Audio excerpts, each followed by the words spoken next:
What is up, Pats Nation? It is Patriots Colby here, back with a video. Before we get started with today's video though, I kind of want to talk about something with my channel real quick. So for those of you who don't know, I do not make a cent off of my page. And honestly, that isn't really a big matter to me, as I love what I do very, very, very much. It's a lot of fun for me. But it is such a big priority in my life that it takes up a lot of time. Those thumbnails I make, those things take hours and a lot of concentration and time and editing. Then to come up with ideas for videos and then write the scripts, which are pages and pages and pages. And then actually edit the videos, guys, it takes a very, very long time. And to produce the amount that I do and still be a student, having to do studies and all that work still, this truly does take up a lot of my time. And honestly, I would love to make a job out of this. No matter what happens with my channel, it's never going to separate the fact of me giving you guys great content, great edits, my honest opinion, and the truth. That will never ever stop me from doing that. People have said that I should start an Amazon wishlist account, a GoFundMe account, just a lot of this suggestions on how I can make this a job so I can also help make a living off of this because of the amount of time I do put into it. I mention this because I want to know your guys' thoughts on this. Again, I do not make any money for YouTube whatsoever. But again, I want to know what you guys would think about this, and if it does happen, it's not mandatory. You do not have to do this whatsoever. It doesn't change my channel or what I do whatsoever. It's just something you could do if you're feeling generous. But again, let me know in the comments below. Without further ado though, let's get on with today's video, which is 5 ways the Patriots offense got better this offseason.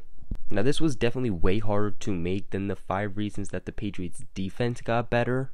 But you guys really wanted this video, so I made sure I provided. So my first reason's pretty obvious, and that is that Edelmans back. This is a pretty easy one that I think everyone saw coming. Tom Brady showed how much he really missed his sharp-cutting best friend on the field. In 2016, Edelman had 98 receptions for 1,106 yards. He was easily Tom Brady's go-to guy when things got rough. With both Edelman and Michel being out, Tom Brady was forced to change up his style of play, and we saw him flying the ball down the field more often than usual, which, first off, was a huge reason his throwing shoulder was so sore that he could barely move it, and secondly, he had to hang on to the ball longer, which resulted in him getting hit more often. Edelman is known for his sharp cuts when running post routes, slant routes, etc. And when he's on the field, Tom Brady gets the ball out of his hands way quicker. We usually see TB12 throw shorter passes to easily pick up yardage, but because of Edelman getting injured in the preseason, Brady had to rely more on players like Brandon Cooks, who played more down the field. With Edelman coming back, Tom Brady can feel more comfortable and get back to his style of play. Number 2, the running back core. Now there's going to be people that argue with me on this, and hey, everyone gets their own opinion, but this group of running backs, I believe, truly got better.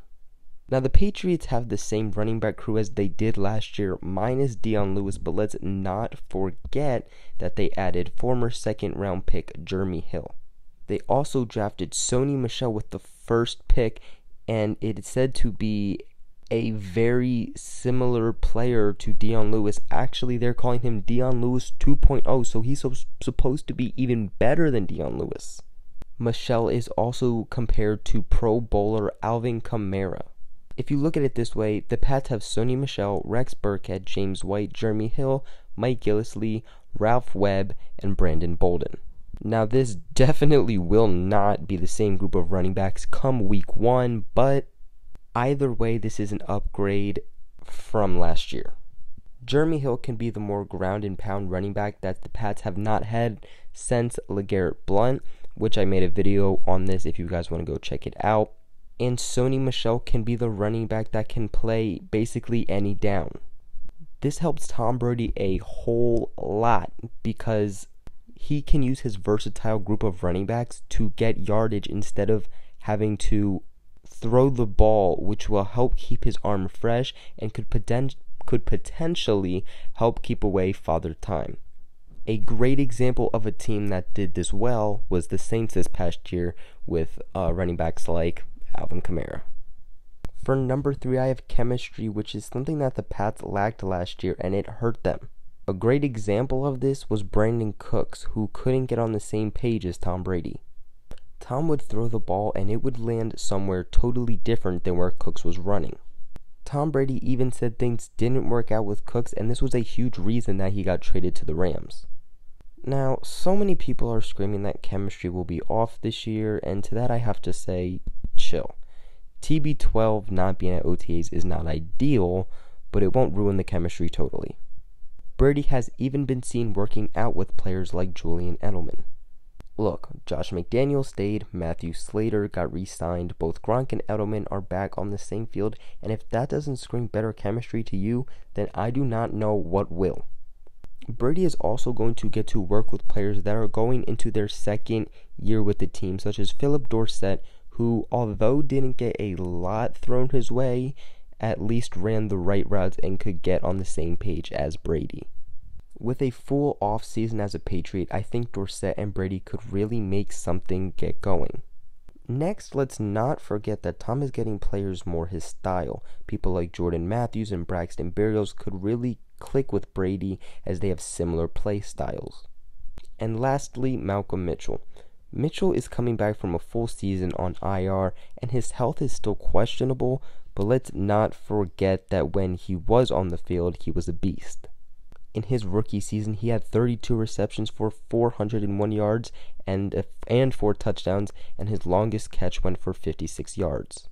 The chemistry between Brady and Mitchell will get going, and I think that this will be another dynamic duo. For number 4, I have offensive line. Now, before you comment saying how stupid I am, hear me out. The Pats lost Nate Soldier and left probably the biggest dent on the Pats team. They also lost Cameron Fleming, but let's be real, he was not anything special. This entire season, the Pats have worked on this offensive line, trading with the 49ers to get Trent Brown, then drafting Isaiah Wynn in the first round, signing players like Matt Tobin and other players also. Replacing Soldier will be the toughest task that the Patriots will have to do this offseason, but they got players like Waddle, who had a great year last year when he was on the field. They also got Trent Brown, who is extremely praised by both players and coaches. Von Miller even said that he's the toughest offensive lineman that he's ever gone up against. And then the Pats get Isaiah Wynn in the first round, who can play very well at both guard and tackle. This offensive line will see a big difference in 2018, mark my words. There truly is no player that is safe on this offensive line. I mean, Marcus Cannon, who played 6 games last year before getting injured, let up 6.5 sacks. 6.5 sacks in 6 games. Then there's Joe Thuney, who had issues due to his small size. All in all, the Patriots got players who will better fit this offensive line, and I can promise you that we will see an upgrade. And lastly, number 5. Now, number 5 was a very, very hard one to come up with. I mean, like I said, this Patriots offense did not really change this much. But for number 5, I actually got tight end. Now, before you call me an idiot in the comments, I think this could truly be an upgrade, and here's why. While this isn't a gigantic boost whatsoever, it could prove to be a bit of an improvement. Gronk is going to keep balling and being the best tight end in the NFL, and with the new contract on its way, I think that he could be way happier. Dwayne Allen is coming in for his second season with New England, and I will say it was pretty disappointing. But if he doesn't get cut, I could see him contributing a bit more in the pass game this year. Towards the second half of the season, Allen started getting more throws his way. Brady didn't seem fully comfortable with Allen, but he seemed like chemistry was slowly coming. And with yet another season, I think that we could see a bit more chemistry on the field with both Brady and Dwayne Allen. Now, this is not going to be a Martellus Bennett type chemistry, a Gronk type chemistry, but I think we will see a little bit of an improvement of the chemistry with Tom Brady and Dwayne Allen, as long as Allen is still on the team. Patriots also added Troy Nicholas, who was drafted in the second round of the 2014 draft by the Cardinals and was said to be the best tight end coming in, and was actually compared to, guess who? Rob Gronkowski. Sadly, Nicholas was a huge letdown for the Cardinals, but now he is playing with a great quarterback, great coaching, and he's playing with the guy that he was compared to. So while I say don't expect much from him, we could see him possibly doing something. The Patriots then drafted Ryan Izzo, I believe that's how you say his last name, who was selected with the 250th pick in the NFL draft. So not much to say. I mean, he's a great blocker, he can make good catches with his soft hands, and he has a good frame, but he really has to work on his routes. Lastly, we cannot forget Jacob Hollister, who did great in preseason. I loved this guy when he played in preseason last year, but he just did not show up at all in the actual season last year. Balls were thrown his way in the season, but it just seemed like he could not make anything happen. Now, Hollister is not a bulky tight end at all. In fact, I believe he is more of just a bigger wide receiver. But he's been a standout in OTAs, so look for Hollister this season to hopefully do something. That's it for today's video though, Pats Nation. Like always, tell me what you guys think in the comments below. Subscribe, share with your friends, and I'll catch you in another video.